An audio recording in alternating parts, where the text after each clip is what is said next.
Hi, first graders. Today we are starting lesson 5.5, Teen Problems with Various Unknowns. We're going to be starting right away in our math workbook on page 219, and we're going to use math mountains and equations to solve these problems. So I'm going to take it one problem at a time so we can notice what changes in each problem and how that makes our mountains and equations look different. So number one says Rosa reads 8 stories. Tim reads 5 stories. How many stories do they read in all? Okay, remember sometimes the words give us special clues. We're looking for how many they read in all, so that is the total. So we're looking for the total. So it's giving us the partners. What partners do we have? So Rosa reads 8. Go ahead and put that in Rosa. Right there, Rosa's 8. I'm going to put it off to the side here. Okay, how about Tim? He read 5. Put that in his. Good. I wonder if you know what the equation could be. If you didn't already guess it, it's 8 plus 5 equals unknown. Oops. Unknown. Okay, so let's see, you could do count on, you could draw a picture, you can do whatever you want. Let's find the answer. I'm going to count on. So grab 8, 9, 10, 11, 12, 13. 13 in all. So that would go at the top of our mountain, in the in all box, and at the end of our equation, because we were looking for the total. Good, let's move on to the next one.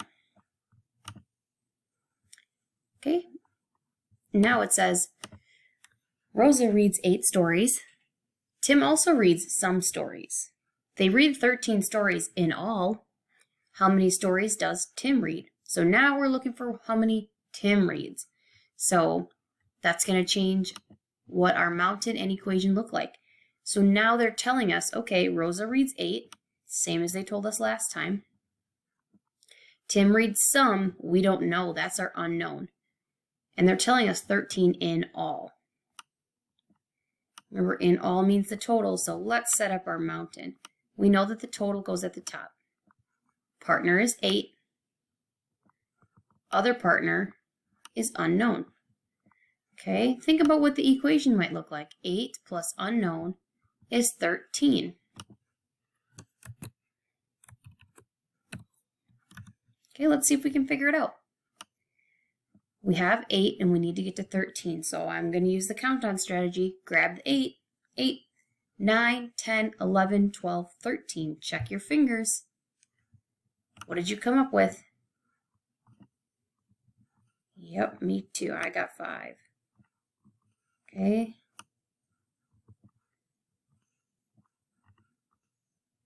Good. All right, the last one for this activity. Now it's going to switch it up again on us. We have to pay attention to what they're asking us for. Rosa reads some stories. Tim reads 5 stories. They read 13 stories in all. How many stories does Rosa read? Okay. I wonder if you can try this one on your own. Use the information that it gives you. Make your mountain, make your equation, and fill in how many stories Rosa reads. When you're done with that, you can play the video again.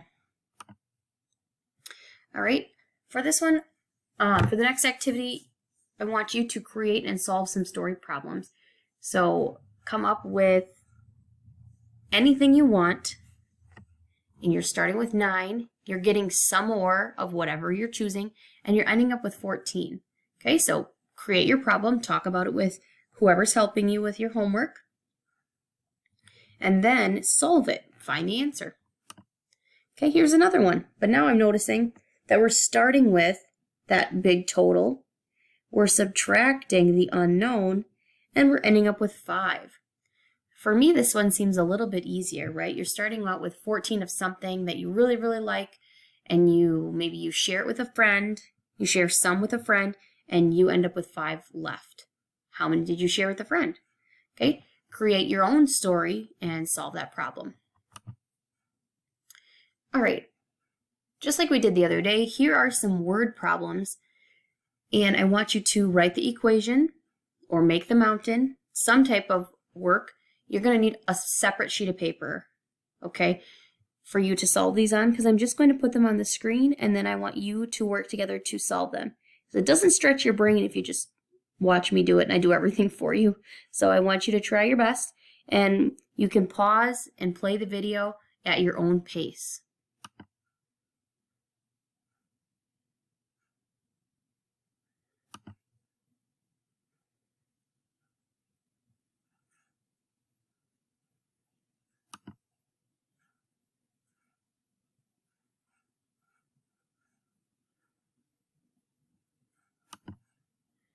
Okay, I hope that went well for you. Really quick, we're going to do the back side of our workbook page together. Gotta help out Puzzle Penguin. Some crayons are in a box. I take 6 crayons out. Now there are 9 crayons in the box. How many crayons were in the box before?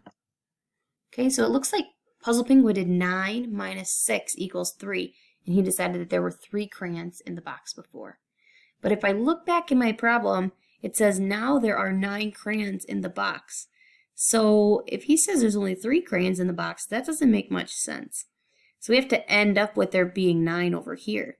So I think what we need to do, oh, I think there actually might be a space down here for me. Yep, silly me. Okay, we have our unknown. He is right, though we take away 6, right? So we take out 6, that part we know he's right about.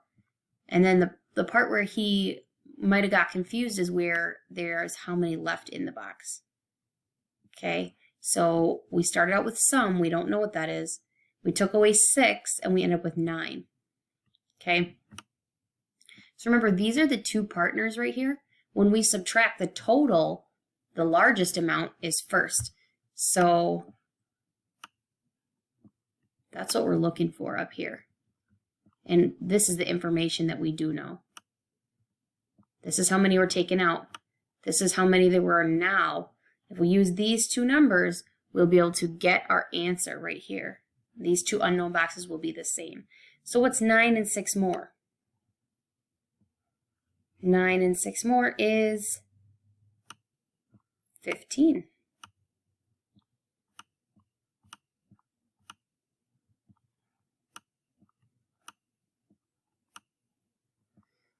All right.